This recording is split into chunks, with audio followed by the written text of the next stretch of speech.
Okay. That's the end of them. Right. I want to bring in our other guests. Now, Daniel Galvin, I mean, who do you actually represent? Who do I represent?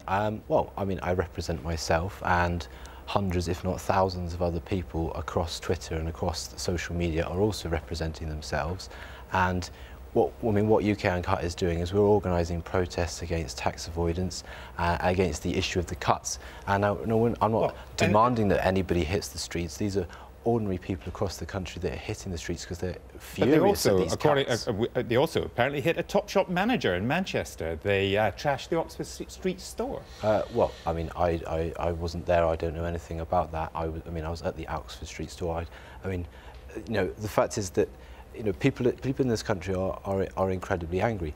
UK Uncut actions have basically involved people around the country using social media to organise protests. But it's pretty old-fashioned stuff when you smash windows. I mean, we know the social media bit. We got that. We did that. UK Uncut has not smashed any windows at all. We've been picketing stores. We've been leafleting. We've been sitting in stores. Even a mother and their son turned up on Saturday to hand out jammy tax dodgers. But this is igniting country are getting involved in this because this is an issue that people agree with. Although Philip Green says his company paid some 300 to 400 million pounds in taxes over the past 5 years. He employs 45,000 people. His annual wage bill is 500 million pounds, and the rules are not set by him. They're set by Revenue and Customs. You could have demonstrated that. I urge Revenue and Customs to go after these people. It is a fact. Well, go after people according to rules that they've already set. He's not breaking any rules. He's not breaking any laws, but he is acting immorally. This is an incredibly wealthy man. It's a moral issue. This is a man that sits on a wealth of £4.4 billion. He can more than pay the extra 285 that he has sent to his wife that should be invested in libraries, free school meals for the poor, social housing that is being cut, ideologically cut by this man. Is that basically Sorry? You're telling people how they should spend their money and where their wife should be living? I'm not telling him. I'm saying, look, if you make your money on British high streets and you use British labour, you should contribute back into British society. But he does. That's the point. And he's avoiding large amounts. He should be paying more taxes. He's avoiding taxes. Okay. The thing is, he doesn't think he gets any change out of you. Your government doesn't listen to him and doesn't listen to other people too. I'm not sure that's right, actually, and I would completely 100% support the right of Daniel and all of his confederates to protest. Of course, it's terribly important that the government, I mean, heavens above, we've been found as members of Parliament to be horribly remote at times. The voice of protest is an important thing. It's an important voice that we should... Well, no, I'm not sure that's right, actually, Didn't know about the Iraq War, you're not listening to them on tuition fees. Well, but the concessions have been made on tuition fees, of course they have. And I agree. Of course, and the protests continue because, of course, the vote was not reversed. But protest is important, and it's important that members of Parliament should be made to listen to that, and, of course, that people should have the freedom to demonstrate peacefully. But that was said in Northern Ireland, and suddenly it got out of hand, and you've been there, you've seen what happens when water cannon are used in the streets. We've heard that student protests could be banned in this country. That's ridiculous, isn't it? I can't think of anything, first of all, which is less liberal in a liberal democracy than that, first point, and I cannot think of anything which is guaranteed to inflame a situation more than banning protests. Again, look what happened in Northern Ireland. It was a complete failure when we tried that. Exactly. Daniel, I mean, do you find him so remote that you couldn't actually talk to him about the things that you've been talking about? So you have to go and demonstrate at Oxford Street? UK Uncut is not... We're not trying to say don't go to your MP.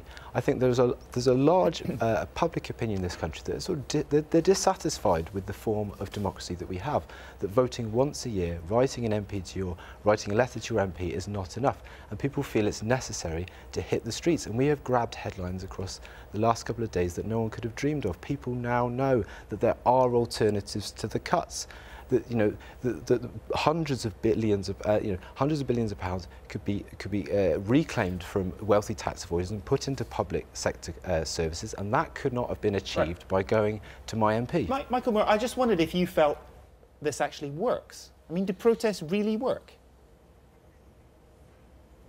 Oh, absolutely, and especially, I mean, I'll tell you, I'm sitting here in the United States. It's been amazing to watch the student protests in Britain.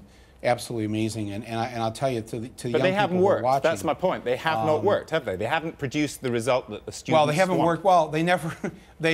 No, they don't work after a couple of weeks or a couple of months. This has to be a long, sustained process. The young people have to organize and commit to throwing those members of parliament out of office in the next round of elections. They have to keep the pressure up. This is a very important issue. You do not want to end up like American students, where you are in debt, and I mean you are in debt until you are 30, 40, sometimes even 50 years old. You're paying off your college loans, and you are essentially shackled by these loans. And these students are very right to protest this and to organize their parents and stop this. You have a great tradition historically in how you respect your education and how everyone should have access to it. Daniel, and you're doing a horrible thing. Michael Moore is pointing out the historical bit. I mean, how much easier is it for you to organise using these social networks? I mean, it's because that's the difference, isn't it? Absolutely. It's revolutionising the way that people can engage in politics. Anybody can sign up to a Twitter account, and through Twitter and other social media, anybody can effectively discuss their political opinions, even find out things that they couldn't find out through the media, and organise protests. The great thing about Twitter is that it's not the loudest voice that gets heard, it is the voice that most people agree with, and UK and CAR are popular. That's been almost impossible for the police to deal with, hasn't it? And so it should be. This is, yet again, this is a freedom of speech issue. It's a liberal, libertarian issue where people must be allowed to express their opinions. I'm afraid protest is crucial. I'm afraid if the police can't keep up with that, well, that's just the problem for the establishment and for the authorities. I would not in any way see that we, speaking from the authorities' point of view, can try and control that. That would be quite wrong. Okay, we'll leave it there. Thank you all very much. Thank you.